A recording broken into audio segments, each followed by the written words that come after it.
So I started originally, if I'm being honest, if I'm going all the way back, I started off as a singer. Okay. So I used to sing from when I was like 9. It was me and my 2 sisters. We used to do this whole choir thing. We used to go with my mum. We used to travel around like conferences and stuff like that. And basically, we always had this one song that we used to sing. We always used to sing "Oh Happy Days." Don't ask me why. I can't give you a reason, innit? I don't know. But we always used to sing it. And so from a young age, I'd always known how to perform in front of an audience. Yeah. So when I got to I'd say I was about 16, 17 at the time, my brother, who was very much into theatre, was like, look, I've got these plays coming up. I just need someone to edit them because I want to sell them, basically. Yeah. So I love technology. I'd never touched a video editing program in my life. I had no idea what the hell I was doing. Yeah. I was just like, hey, you know what? All right, cool, I'll do it. Went on Google. I was like, Adobe Premiere. All right, cool. Learned how to use it. All right, cool. Bob's your uncle. And I started editing, and I loved it. I was like, okay, cool. What's the video camera side about it? Yeah. And I realized I very much enjoyed like creating shit. Like, I enjoyed putting stuff together and making it look good and blah, blah, blah, blah, blah. And I think that was the catalyst for everything else that I did after, because I never really thought to myself that videography was going to be part of what I do as years go down the line. Yeah. I was very much like, my education was shit, my GCSEs were shit. I eventually found myself in college by some sort of fucking miracle. And that was shit. But I passed and whatever, but I was just like, okay, I don't know what I'm going to do. Then I got a job really young, just had to work. And I didn't really do what I wanted to do in terms of a career. Mm-hmm. And the next thing you know, like, I'm way out into my 20s, and I found myself like, yo, I need to do something in my life. Yeah. So I'm like, okay, cool.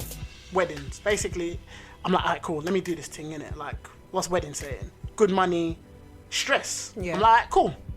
It didn't get any better, you know? I can't lie to you. The stress got worse. But the money was good, so I kept doing it. And I started my own company, Skylight. Me and my boy, starting and stopped. And eventually we were just like, yo, we need to do this properly. So one of my boys, Freddie, was getting married. He asked me, could I do it? I was like, I'll do it. I said, if I'm going to do it, I'm going to do it right. Invested in the equipment that I needed to get. Looked at videos, said this is how I want to do it. Then boom, did his wedding video. Yeah. Popped off. We did he did a gigs entrance for his wedding. Okay. Oh loved yeah, it. I saw that. That was the start of fucking miracles. Fucking miracles. Yo, let me not lie to you, yeah? I was gassed. I'm not one of them people, yeah, was like, yo, a celebrity tweeted me. Man, I don't really care, innit? But gigs, landlord, are you mad? And he tweeted you, yeah. And he tweeted me. Yeah, 100. My name. Listen, I retweet that thing every day for about 6 weeks, bro. Unretweeting and retweeting. Yeah, fam. What do you think this is? Yo, do you know how many times I reposted that? WhatsApp, Snapchat, Instagram. Man even sent a factory, bro. Oh my days. So, and so it just blew up. And so then what happened is loads of people caught on. They were hiring us. And so last year we ended up doing roughly 20 weddings. I worked my socks off. Like literally, I didn't get no sleep. And it's just kind of been the same way since. And then, so in the middle of that, I'm like, okay, cool. Videography is great. But I'm like, photography? This is interesting. Mm-hmm. I saw a lot of like people do stuff that I really liked. And I was like, how do you get into this? I was like, okay, cool.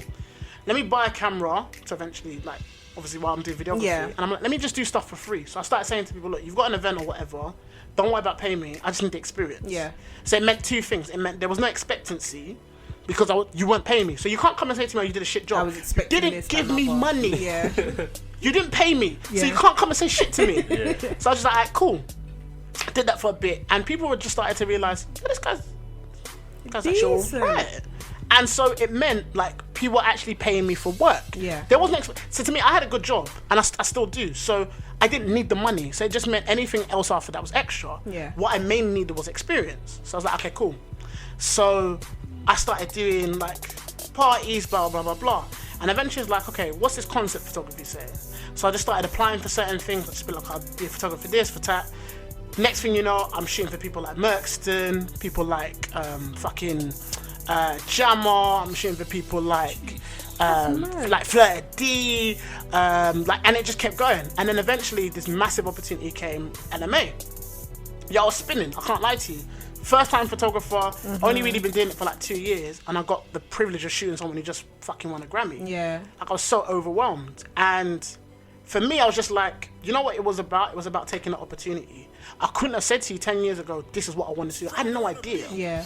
But I knew at this point, I was like, I need to make something for myself. And I can't let this passion go. And I knew photography, there was something about photography for me that I needed to do. It was therapeutic, it helped me get through a lot of shit, and it just became a passion for me.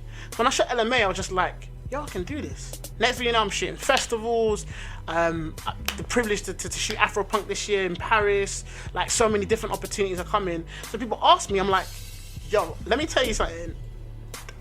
The only way this came was the fact that I said I needed to believe in myself. And as hard as that is, I knew it was possible. I knew that if I push myself, if I work hard, if I don't get no sleep, if I fucking put my everything into it, I'm gonna get something out of it. And literally 100%. Now, I'm reaping the benefits of it. And so, there's so much stuff going on at the moment. Like I said, Afropunk, shooting LMA this year, so many different artists. I started my own. I've essentially started my own in terms of brand of what I want to do and art and fashion, creativity, stuff to do with mental health, stuff to do with just music. I started my own almost a therapeutic music workshop, just so many different things. Yeah. Like I said to you, 6-7 years ago, I had no idea I was going to do this, but people believed in me, and I felt like if people believe in me, I've got to at least believe in myself, even just a little bit. Yeah. Here I am. Jeez. That's lit. That's a journey. Bloody hell. That's a journey. That's how we're starting off the show. Bloody hell, mate. Inspired already. Got to top this. Basics. BD catches. Yes. I'm very much about perspective. Also, so if you come to me and you say to me you want a photo shoot, so I'm gonna do exactly what I do to you. Say you're a client of mine. Okay, so what's your name? My name's LV. Okay, so what do you enjoy doing? What do I enjoy doing? Eating. You enjoy eating? Yeah. Okay. That's okay. What is your passions? My passions, wow.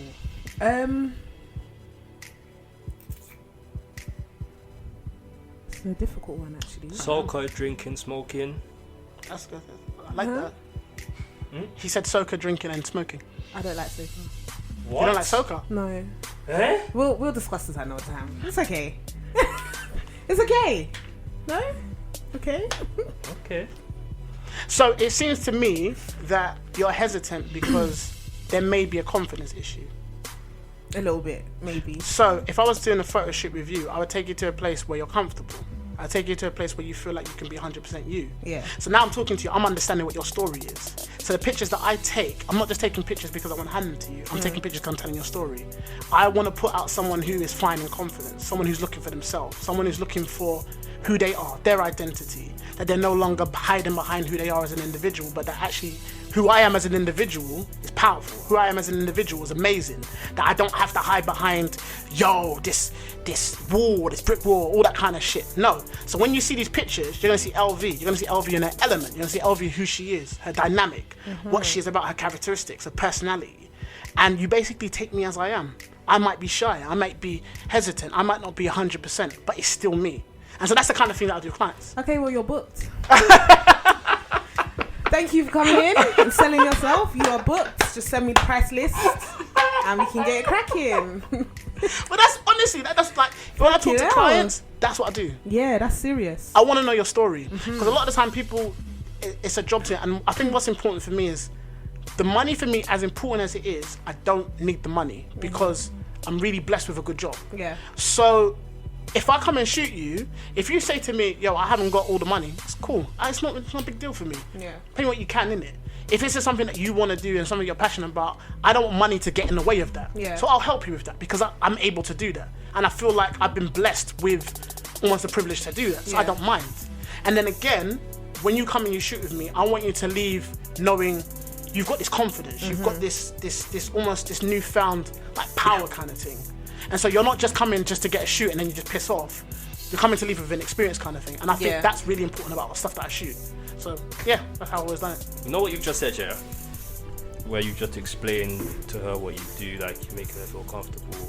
I realized a step up from simply just taking pictures and being a photographer. Wow. Whoa. What kind of photographer is that? Videographer, wow. New vibe.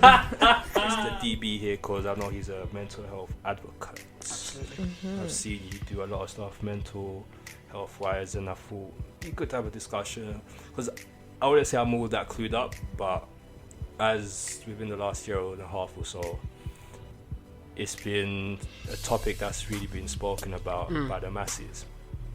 And for starters, I'm gonna go straight into it. Is mental health discussions, is it just a trend, a woke trend at the moment? Yes. Ooh. I love it. But it's not necessarily a bad thing, but it's not necessarily a good thing. Mm-hmm. Yeah, I agree. I think the reality around mental health is that it has become far more illuminated as a subject altogether. Yeah.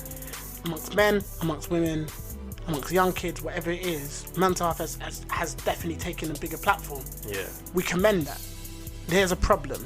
Human beings possess this ability of losing the balance on things that are very important. Yeah. So the reason why I agree with you that it's become a taboo or it's become part of the subject is because a lot of what has become of mental health has to do with branding. It has become almost part of not only an individual's brand but also marketing. Yeah. Yeah. And you see that all over social media, you see that all over the memes and stuff like that. And you know, I'm a part of it. Like this is not to say that you can't do that. Mm-hmm. The problem is that, like I said, we lose the balance amongst actually talking about the subject and making it important, and it now becoming part of a brand or now becoming a gimmick. Yeah. Yeah. And it's like, okay, so, you know, for example, I'm a big advocate about mental health amongst men because of this very reason. We don't talk about it. Yeah. And now it's like, okay, we do talk about it, but not in a way that we should. Like, it needs to be highlighted a lot more that men like me and you struggle with suicide. Or it needs to be highlighted a lot more that men like me and you struggle to be emotionally available because we're battling our own demons and stuff like that. And so it's like, again, mental health to a lot of things is literally just a part of the trend. It's just a part of the culture. It shouldn't be. Mental health needs to it needs to be embedded in more than just conversations on social media. Yeah. There needs to be active movement around it because a lot of men I know are dying. You know, I'm talking to people that are really close to me, and they're telling me stories of guys who, you know, a story about an older guy who had committed suicide. Yeah. Prior to that, he was very much like, look, I got work, I got to take care of my family, I've got to be there, I've got to be present, yo, I can't show no weakness, I can't show no emotion, blah, blah, blah, blah, blah. And he was like this for years. This is a big man. Yeah. Next thing you know, guy had taken his own life because he couldn't handle his own demons. He couldn't handle his own pressure. And it's like, it's really difficult to then speak to someone like that in the day and age that we're in, because mental health is very much about the trends. It's very much about what social media is saying, how social media sees it, and how y'all don't care about shit like that. I'm gonna be real. The only reason why I use social media to talk about it is because, one, it's therapeutic for me, but it's because I never had an outlet of people saying to me, "Do I struggle like you?" Yeah. Like I said to you, I grew up in church. In church, people didn't talk about stuff like that. Yeah. It was either pray or you're not a real Christian. It was no two ways about it. There was no one speaking to me saying to me, "I'm like you, I have faith, I struggle with mental health, like I struggle with..." There was no one talking like that. So now in my head, I'm like, okay, I've been given a platform and an opportunity to say, this is my story. At the end of the day, you can't use my own story against me. Yeah. At the end of the day, this is real. This is shit that I'm dealing with. Yeah. This is shit I'm going through every single day. There may be someone who is as well. So the way that I see it sometimes is that, where I catch the balance is that, let me never just become, yo, I'm doing this because I want to create a brand or be an influence or all that kind of shit. I don't care about that shit. Yeah. I can give a rat's ass about that. I'm here for the people that are coming up to me and telling me, yo, I struggled with something that day and I saw what you said, or, you know, I viewed a video or I read what you said and it helped me. That's why I'm here. Like, that's why I do what I do. And it helps me to stay away from it, again, becoming a trend, because it is what it becomes. You see it. You see it so much amongst, like, celebrities and, you know, all of these, and it just becomes, like, it becomes a gimmick. And eventually, here's the problem. Gimmicks don't last for long. Exactly. True. That's the problem. I get used to it. We're in a generation that doesn't want to live like that anymore. Yeah. That's fantastic. However, what we need to do is highlight the really important issues amongst that. if we've got a voice and we've got this generation that are standing for our own, then we need to say we've got to do something about people's mental health. Whether it's work, whether it's school, whether it's church, whether it's a mosque, it doesn't matter. Yeah. It has to be an important and a very important thing, not just on social media, not just on a couple videos or a couple. It's got to be deeper than that. Yeah. There has to be active change, and that's one of the reasons why I started this. So I started this music like therapy workshop thing, and essentially what it means is just basically like people like you and I, who would usually go to the pub to wind down or go to a club to wind down, have a drink. You come there. There's a band, there's someone singing, and we start to ask you questions about you. We ask you questions about your life. How's things going? How's your mental health today? It's a big question, and we do that with music as a almost like a carpet. Yeah. And the reason why I started that is because it's an active way of saying, here's a place where you can talk about your problems without feeling judged. Here's a place where you can talk about you as an individual and what you're going through, and look, so is everyone else. Yeah. And sometimes you just need that shit. Yeah. And again, here's a place where you can do it, where you can listen to some good music as well. And I remember like the last time that we did it, like I was having conversations with people, and I was asking them about them, and people just started to get into conversations that they either only have with really close friends or they don't have at all because they're too afraid. That's what that space is for. And that's what I mean. I'm not standing here saying to you, yo, I'm some great guy. By far, nowhere near. What I'm saying to you is that I'm using whatever I've got to help someone else. Yeah. Away from the trend, away from, yo, you see the retweets and do you see the videos? I don't care about any of that shit. Yo, this is what I'm trying to do. This is what I'm trying to help. And I think more people need to take that mentality away from the change.com and the time and all that kind of stuff. They're all important. There's no negativity about it. But we have the opportunity to help others. We have the opportunity to help our own generation. We gotta use it. Trust me, we do. Yeah, it's true. It's actually mad. I'll be honest, there have been times where I've been on social media and I've seen people maybe share a bit of themselves or about something that they've been through, or share like maybe a platform that they've created to help other people, and I'm like, oh, that seems so good, and then once I've closed the app, it's out of my brain kind of thing. And I'll hold my hands up. It's happened to me a lot of times. Like I've seen it and I'm like, oh yeah, that looks nice, that's a nice thing to do, and then I close the app and it's like, until I log back in and see something else similar, I'm not going to remember what I saw. Yeah. In that moment, it was nice, but that's People about it. tweet a lot of things can actually, a lot of things can actually have a negative impact on your mental state. It could be something small as someone tweeting about weight, someone tweeting about how someone looks, something silly as someone's hairline or height.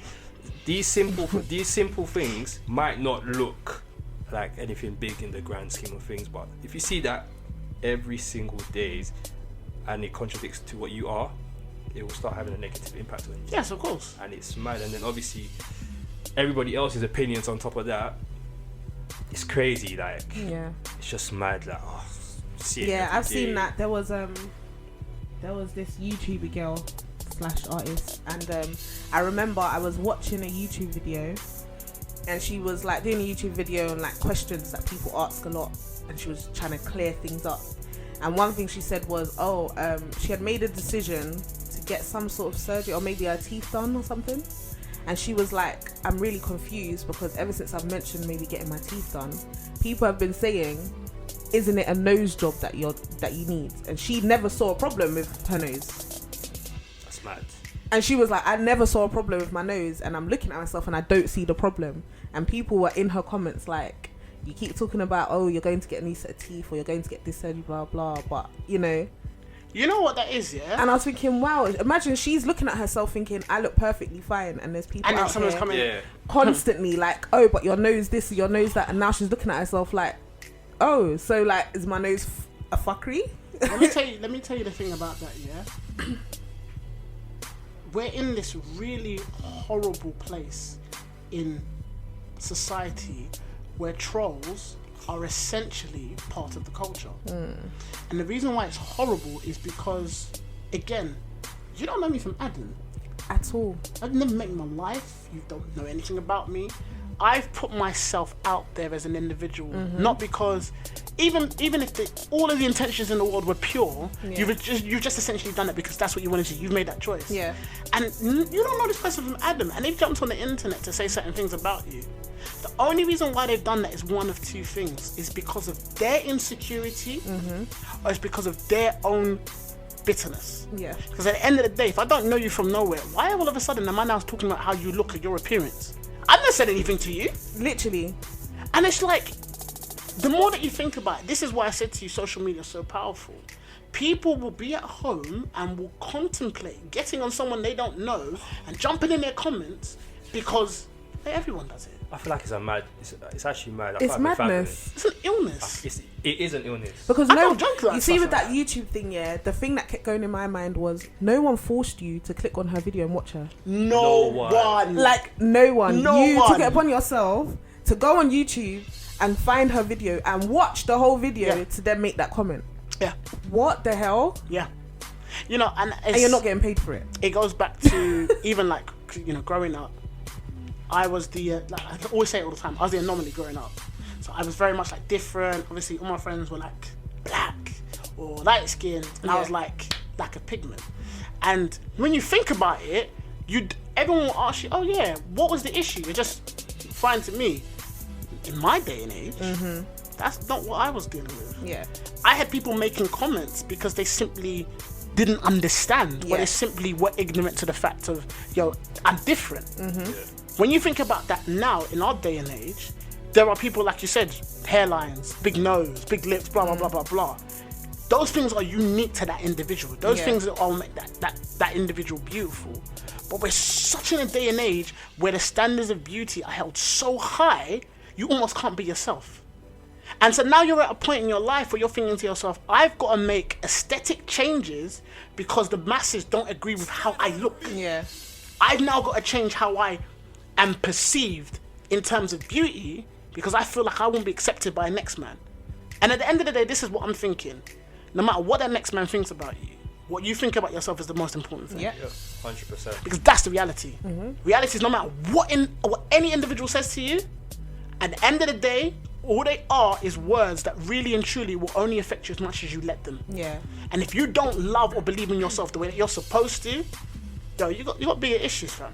My thing is, this whole trying to compare or have a standard for beauty, when you look at the people that are considered beautiful, put that in quotations, they all still look different. There's no one look. So it's like, what exactly do you want people to achieve? Yep. It doesn't make sense because there's so many different types of beautiful that people are out here saying, she's beautiful, he's so handsome. And it's like, the last guy you said looked handsome looks completely different to this guy you said looked handsome. So what is handsome? Do you know what it is? I came down to my own conclusion. It all stems from one, wanting attention, and jealousy. Yeah. Because, for example, imagine you like me, but you see me looking at another girl. You're gonna wonder why I'm giving her my attention and not you. Yes, exactly. Now you're gonna look at her, gonna start getting jealous, thinking, what can I now do to get his attention? You're now gonna try and transform yourself to look at her. That's how I see it. That's what it boils down to. And that's just being multiplied. There's so much people out there, and then the trends for big boob, big bum keeps changing. People are now adding that. That's all it actually is. Because what happens if tomorrow big bubs go out of fashion? It'll be something else. It'll be something else. Which they are, because I'm now on social media and it's like, oh, little booties matter. Yeah. It's like, what the hell? And now, obviously, the trend is BBL now. Why do people pay attention? Like I don't. It's actually so silly. And this is why I said, I did a video and I said it's so important to love yourself. Yeah. And it's so you know why it's important to love yourself? Not just about relationships. It's actually for your own self-development. Yeah. Someone really said it to me the other day. If you don't love yourself for you, it's really difficult for them to accept love from another individual. Very true. Because again, and then this is the problem with our generation. We depend on someone else to make us feel good. Yes. Or we depend on someone else to let us know that we're beautiful, we're handsome, or whatever. Rather than Do you think that about yourself? Do you know that about yourself? Do you believe that about yourself? Do you believe that without anyone coming to throw you compliments or tell you you're paying your... And all that stuff is great. Like, you love that kind of stuff. Any human being will. But if you base who you are on that, the same people that build you up are the same way you can be destroyed as a nation and just being like, just jump. End it. You'll be done. You don't have to suffer anymore. And I remember being at that point, I was just like, okay, this is getting too much, because it's not just small faults. Like, I'm getting closer to actually doing it. Yeah. And I remember I sat down, I was in front of my brother and my sister, and just broke down crying. I've always been the bubbly one. I've always been the one who's like, I make all the jokes with family gatherings. Like, I'm always the one that keeps the joy, stuff like that.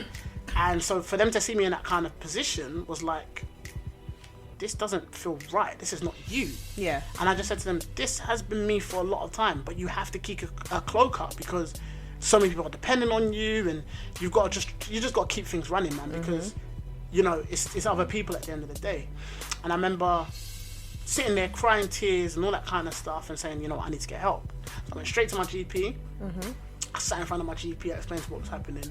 I'm in tears as I'm talking to my GP, because I'm coming to a realization that I can't no longer hide the fact that I am actually battling with something that is beyond me. Yeah.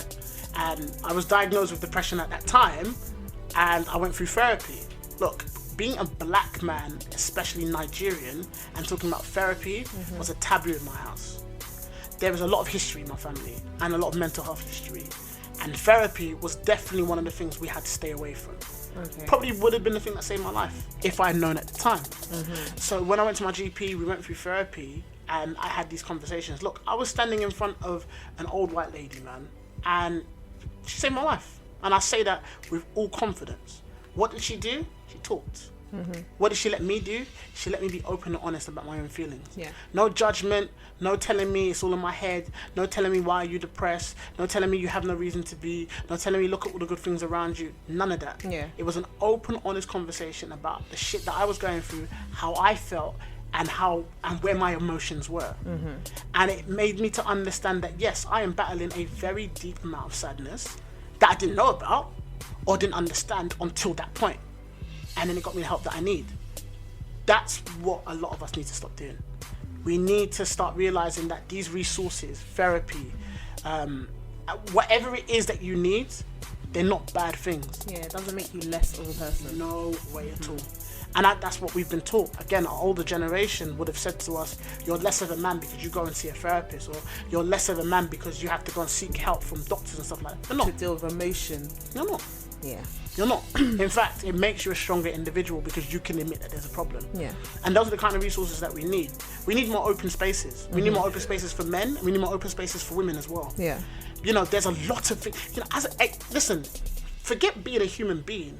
Being a black person alone brings its own problems. And I'm not saying that because I want to jump on the bandwagon of black people have it hard. I'm generally saying to you, being a black individual is difficult as it is. It's hard work. Being a black man is difficult. Yeah. The amount of responsibilities you have, the amount of the misogynistic mindsets that you need to get out of, the patriarchy that you're trying to deal with, the old habits, the generational curses, all these kind of things, you've got to deal with them. And then don't even get me started on what women go through. The fact that they're automatically at a disadvantage because of how men have treated them. There's so much you're dealing with. And then you're battling with mental health. You're battling with sadness. You're battling with suicide. You're battling with anxiety. You're battling with depression itself. That's a big deal. And it's so crazy because these things, they will just hit you at any point. Yes, you'll be sitting there, you would have left your house, you're fine, and then you're on the train and you just feel sad. And you're like, I don't even know what made me sad. Because I left my house, I had a sausage roll, the sausage roll was even nice. Pastry was flaky, do you know what I mean? Then you sat on the train, brushed off your hands and your mat, and then you're just sad. Yeah. And you're like, why am I sad? Yeah. And you get more sad because you can't figure out why you're sad. Yeah. And then it's like, what the hell? Yes. And then it's just downwards from there. So it's scary. It's a scary thing, man. Yeah. And that's just like the surface of how deep it can go. Like you just being out and being sad. There's people out there that are like literally running from themselves. Yeah. Like running from themselves. Like, I don't like who I am when I'm not on alcohol or on a drug, or like some sort of something that changes them. Yes.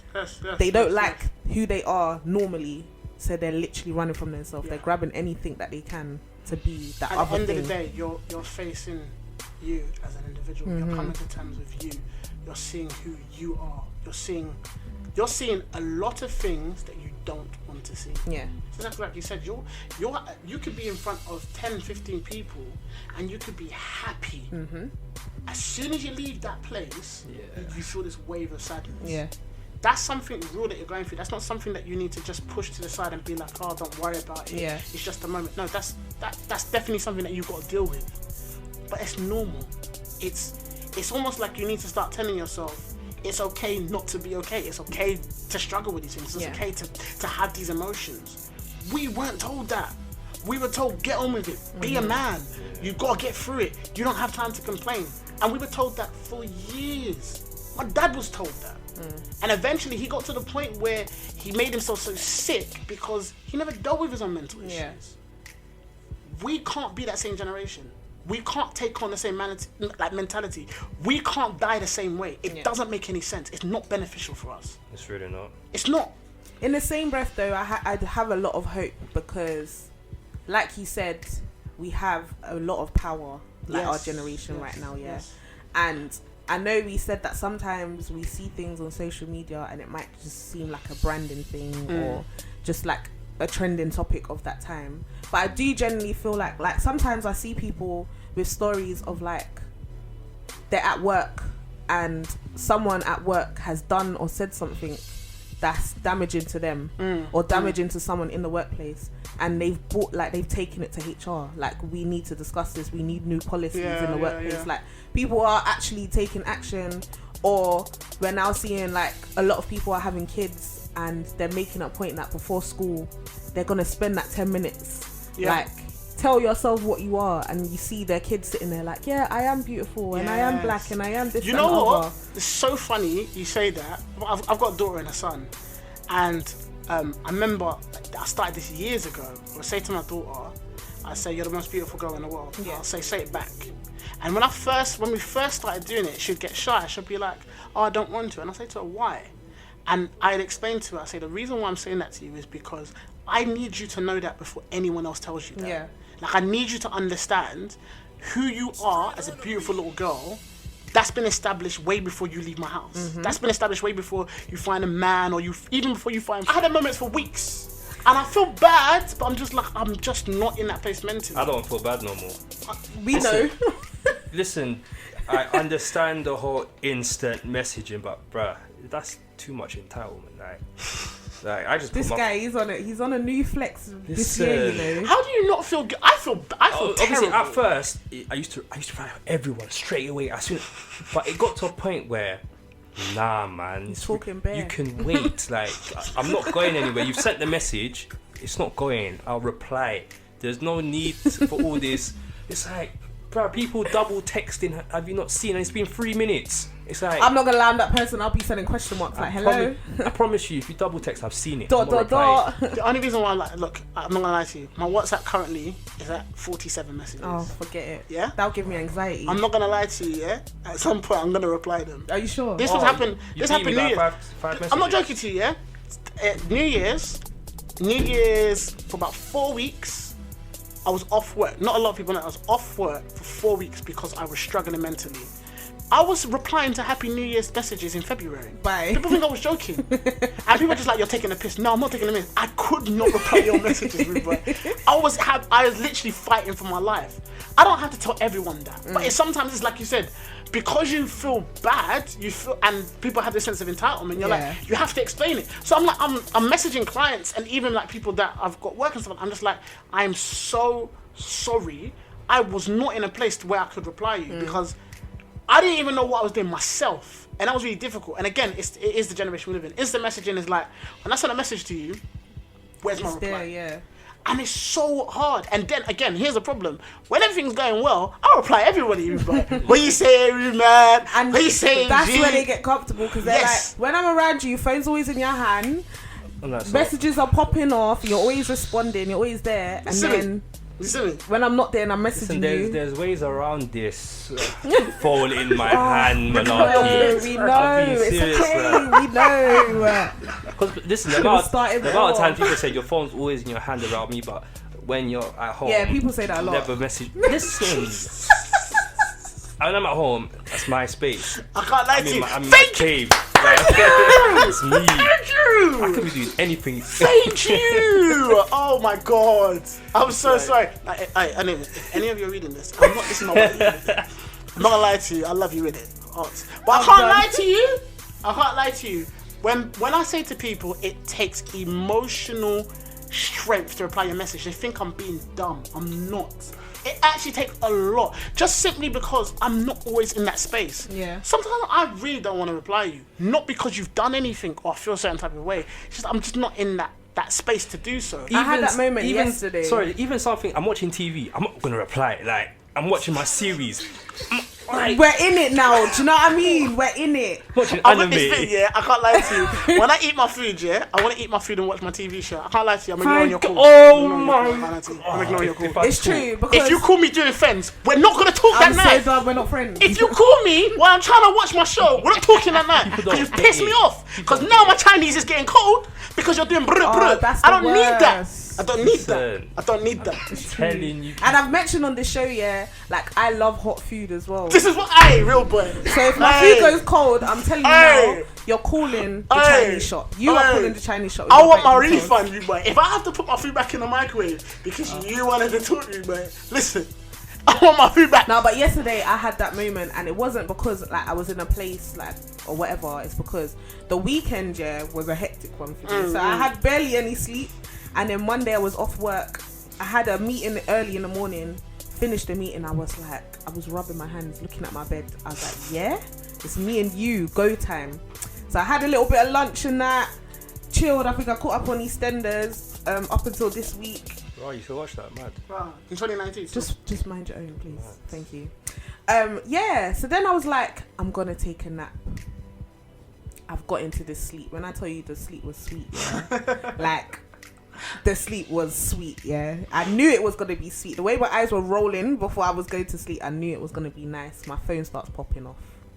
It's like 4:00 in the afternoon. I know you guys ain't finished work yet, yeah? Leave me alone. I've put my phone on do not disturb mode. Why have I woken up from this nap with 35 missed calls? When I want people to call me, they don't want to call me. And it's like they could sense I was napping. Now when I'm napping, you want to call me. I just started bugging out. I was on Snapchat like, you are taking a fucking piss. Stop calling. 35. And it wasn't even anything like, LV, this is an emergency. LV, we need to sort this out. It was just like, oh, you're right. What are you doing? 35. You going out this weekend? That's serial killer vibes still. I was angry. I came ranting on Snapchat. As you do. I'll block you. I can't lie to you. I'll block you. And then I'll unblock you when you understand the severity of what you've done. That's when I'll unblock you. Yeah, I don't even if I get 35 missed calls, I just don't call you back. No, I didn't if it call was no that one. deep, you would have messaged me. I didn't call no one. You would message They me. then followed up with messages to be like, oh yeah, what's going on? You're not answering your phone. Are you alright? What's going on for this weekend? I'm like, it's Monday. It's the start of the week. You asking me about Saturday concentrate and on Sunday. work and your target. We've just finished the last weekend. I'm Yeah, trying everybody to can catch relax. up on sleep from the last Saturday and Sunday, and you're asking me about the next one to come. I don't even know what I'm doing when I wake up from the nap. Obviously, when you look for people or wanna, speak to a certain person, you have preferences and stuff, yeah. And a lot of people, you have the right to say things like, I would prefer not to be with a person that's done this, that, and the other, or has this, that, and the other. I don't feel like you would really consider like, oh yeah, I don't mind getting with someone that has had suicidal thoughts. Do you get what I mean? It wouldn't be a plus. Yeah, I feel like a lot of people automatically would not want to go there. Like you'd automatically think like, oh, like, I wouldn't say like suicidal thoughts, because a lot of people have suicidal thoughts. Yeah. And they don't act on it, some do. But I'm saying people that have acted on it, then obviously they didn't actually die. But they have a history of acting on it. Yeah. Well, could you get with someone like that? That's what I'm trying to say. Yeah. Personally, my answer would be no, only because It's a tough one. it is a tough one. It's in a sense, it's kind of selfish for myself. I don't feel like I have the emotional capacity to deal with that so often. Like, it would crush me to know that someone that I have so much love for doesn't want to be around. Yeah.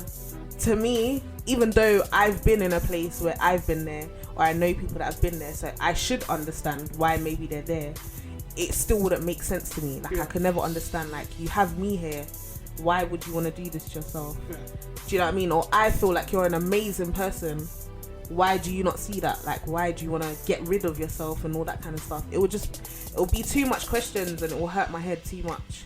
And if I did ever walk away and decide for myself I can't do this and blah blah, and something happens to you, that would sit on my head a lot. Like, I would feel like I played some part, I didn't do enough for you, or I didn't involve, I don't know, someone that could have helped you or something like that, and I would feel like I walked away from you. I think there's two aspects to it. Yeah. I think number one, if you make a choice that you don't want to be with that person, you can't be faulted for that. At the end of the day, you can only really handle what you can handle. Yeah. And so, I've been in relationships where I'd been with someone for a long time, and then through that whole period, I kept my mental health issues to myself. Yeah. So when I eventually came out and said that, you know, I struggle with suicide, it wasn't understandable to her. Yeah. I don't blame her at all. I don't blame her whatsoever, because it's really difficult to go from, I've known you all your life, you're happy, you're with me, blah, blah, blah, to saying that you want to end your life. So I completely get it. And so if you're given the choice, I completely understand why you'd say, you know what, I'm not strong enough to deal with someone like that. Yeah. Most of the time as well, what usually happens is they don't start in a relationship and they say, yo, just to let you know, I'm suicidal. 9 times out of 10, that never happens. 9 times out of 10, you get to know someone, you get to be with someone, you build a relationship, they reveal things to you over time, and that's when you understand what they are as an individual. And then you've got to make that choice. I completely get it. However, one thing that does have to be said is that if you're with an individual who struggles with that, their struggle with suicide has nothing to do with you. And I think even if whether you are or you aren't going to get a relationship, it's really important to understand that, because a lot of the time people say suicide is selfish. It's not. Someone who's battling with suicide, most times it's one of the most difficult things they have to face. I've got 2 kids, and when I sit and contemplate about taking my own life, or when I have, it's one of the most painful things to me, because I'm like, I would never want my kids to ever feel like they're not enough. And that's not really what the issue is. The issue is that I'm struggling with myself. And it's the same thing being in a relationship.